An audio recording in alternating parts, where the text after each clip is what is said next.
ये असद सिद्धू साहब ने कमेंट किया कि सर स्टेम सेल थेरेपी के बारे में बताएं। जी असद सिद्धू साहब, ये वीडियो आप लोग सारी डिटेल में देखें, जितनी भी इसके पार्ट बनते हैं। यूजुअली जब मैं डिस्कशन शुरू करता हूँ तो मुझे नहीं पता होता कि ये 2 पार्ट में बनेगी, 3 में, लेकिन जितनी भी इसके पार्ट होते हैं आप कोशिश करिए पूरी देखें तो फिर आपको समझ में आएगी। स्टेम सेल एक्चुअली बहुत ही कॉम्प्लिकेटेड कम्प्लेक्स टॉपिक है, तो इसलिए आपने डिटेल में देखना है। तो मेन जो स्टेम सेल है ये एक्चुअली शुरू हुआ था जो ल्यूकेमिया के पेशेंट है, जो ब्लड कैंसर वाले पेशेंट है, उन लोगों के लिए शुरू हुआ था और उनके बोन मेरो से वो लेते थे ब्लड और उसके जो प्रोसेस स्पेशल प्रोसेस से गुजारते थे, फिर उनको इंजेक्ट करते थे। उनको उसके लिए हुआ था तकरीबन 10-12 साल पहले। जहाँ तक बालों के लिए लोग पूछते हैं तो बालों के लिए बहुत ही नया प्रोसीजर है, मतलब अब 2-3 साल हुए हैं। उसकी डिटेल में इस वीडियो में बताऊंगा। उसका फ्यूचर का कुछ नहीं पता कि कितना अच्छा होगा कितना बुरा होगा, लेकिन होपफुली कि अच्छे रिजल्ट होंगे आगे फ्यूचर में और उनको फर्दर सोफिस्टिकेट करेंगे, फर्दर इस चीज़ को। और साइंसदान जो लगे हुए हैं, जो इस पर मेहनत कर रहे हैं, तो इंशाल्लाह इसके अच्छे रिजल्ट होंगे। लेकिन फ़िलहाल ये बिल्कुल अर्ली फेज़ में है, बिल्कुल न्यू फेज़ में है और इसका फ्यूचर का भी आप होप रख सकते हैं अच्छा, लेकिन ये प्रेडिक्ट नहीं कर सकते कि ये बहुत अच्छा होगा या बहुत बुरा होगा, लेकिन डेफिनेटली बहुत अच्छा ही होगा। लेकिन अभी क्लियर नहीं है, कोई चीज़ क्लियर नहीं है इसकी कि फ्यूचर में आपके बॉडी पे, आपके बालों पे कैसे इसके इफेक्ट होंगे। अब स्टेम सेल जितने भी हम लोग बने हैं वो स्टेम सेल से बने हैं। पहले क्या होता है, स्पर्म होता है, वो फीमेल के ओवम में जाता है, फर्टिलाइजेशन होती है, फिर एम्ब्रियो बनते हैं, फिर वो सेल्स में डिफ्रेंशिएट होते हैं। तो वो सेल्स तब तक क्लियर नहीं होता कि इस सेल से आगे क्या बनेगा। फिर उस सेल से वो फर्दर जब डिवाइड होते हैं, तकसीम होते हैं, फिर उसके डिफ्रेंशिएशन शुरू होती है कि मतलब ये वाली जो इसकी लेयर्स है, एक्टोडर्म, एंडोडर्म और मीजोडर्म। एक्टोडर्म जो बाहर लेयर है वो बाहर से आपकी स्किन बन जाती है। ये सादा अल्फाजों में आपको समझाने की मैं कोशिश कर रहा हूँ। एंडोडर्म जो है उससे अंदर जो आपके इंटेस्टाइन, आंतड़िया, जिगर, स्प्लीन, ये चीज़ें बनती है, गुर्दे वगैरह। जो मीजोडर्म है, जो दरमियानी लेयर है, उससे आपकी रगें बनती है और जो असाबी रगें होती है और जो खून की रगें होती है उससे ये बनती है। तो स्टेम सेल से ये सारी चीज़ें बनती है। तो ये होता है स्टेम सेल। फिर इसमें मेन 2 किस्म के स्टेम सेल में होते हैं। एक होता है एम्ब्रियोनिक स्टेम सेल और एक होता है एडल्ट डिराइव्ड स्टेम सेल्स होते हैं। एम्ब्रियोनिक बाहर मुल्कों में वो होता है जो फर्टिलिटी क्लिनिक्स में जो लोग डोनेट करते हैं, फिर उसमें स्पेशली बैंक करते हैं और फिर वो आगे लोगों में प्रोसेस के गुजार के बाद जो लोगों की जो बीमारियां होती है उनको देते हैं। तो जिसमें जो बीमारियां होती है उनके लिए वो यूज़ करते हैं, तो उनको अच्छे रिजल्ट मिल रहे होते हैं। फिर वो एम्ब्रियोनिक स्टेम सेल के 3 पार्ट होते हैं। एक टिश्यू स्टेम सेल होते हैं, एक प्लूरिपोटेंट स्टेम सेल होते हैं, एक इंड्यूस प्लूरिपोटेंट स्टेम सेल होते हैं।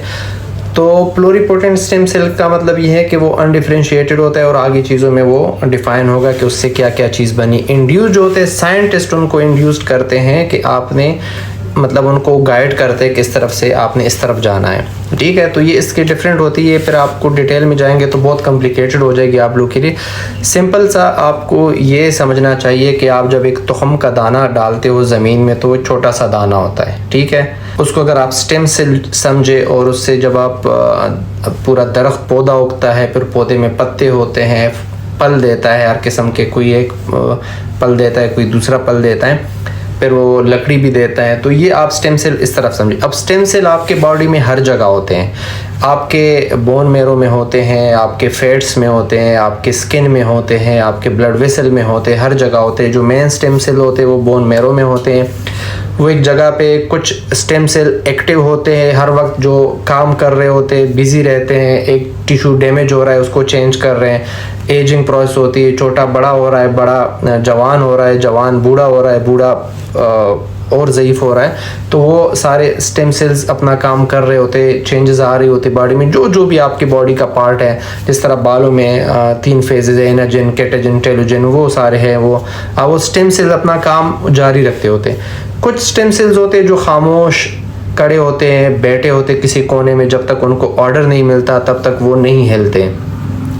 ऑर्डर कैसे मिलता है, कहीं टिश्यू डैमेज हुआ आपके बॉडी में, कोई भी हुआ, जिगर हुआ, ज़ख़म बना, कहीं भी टिश्यू डैमेज हुआ, तो वो फिर उनको एक्टिव करते हैं कि आप अब जाके वहाँ पे टिश्यू ठीक करें। फिर वो ब्लड में वहाँ से निकल के ब्लड में आते हैं। ब्लड से जहाँ भी अल्लाह का निज़ाम है, जहाँ से ज़ख़म उनको, जहाँ भी उनको मसला हो, वहाँ से वो ब्लड वेसल से निकलते हैं अपने एक प्रोसेस से, ठीक है, डिफ्यूजन प्रोसेस उसको कहते हैं। उस प्रोसेस से निकल के उस टिश्यू के पास जाते हैं और जो ख़राब टिश्यू होता है उसको निकाल के ब्लड में लेके आते, उसको डिस्कार्ड करते हैं और वहाँ पे नया टिश्यू फिट हो जाता है, बन रहा होता है। ये स्टेम सेल है। ये एक्चुअली जो उसका काम करने का तरीका है वो इस तरह होता है। तो फिर इसी चीज़ को साइंटिस्ट ने स्टडी करते हैं, रीड करते हैं, फिर उसी में उन्होंने ये ल्यूकीमिया के लिए निकाला।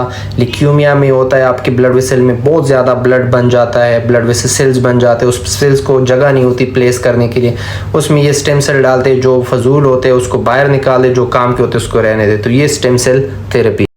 और बॉडी में जो स्टेम सेल को एक्टिव करने के लिए होता है वो होता है SDF1, उसको कहते हैं स्ट्रोमल डिराइव्ड फैक्टर होता है। जब कुछ टिश्यू इंजरी होती है तो वो रिलीज़ करता है, तो वहाँ पे उनको ये सिग्नल पहुँच जाते, तो फिर वहाँ से वो एक्टिव होके उस इंजर्ड जो ज़ख्मी जगह है वहाँ पे जहाँ टिश्यू रिप्लेस करने की ज़रूरत होती है वहाँ जाते हैं और वो रिप्लेस करते हैं। अब मेन जो होता है हमारा, लोग हमारे से बालों के बारे में पूछते हैं। अब बालों के लिए इसका क्या है? अब बालों में ये है कि बालों में आपको पता होना चाहिए कि जहाँ पे स्टेम सेल ज़्यादा है वहाँ दो जगह हैं। एक बल्ज एरिया होता है जो बिल्कुल एरेक्टर पालाई मसल जो है उसके पास होता है, और एक डर्मल पेपिला होता है, ठीक है, बिल्कुल जो बाल का बेस होता है जहाँ बाल लगा होता है उस जगह पे।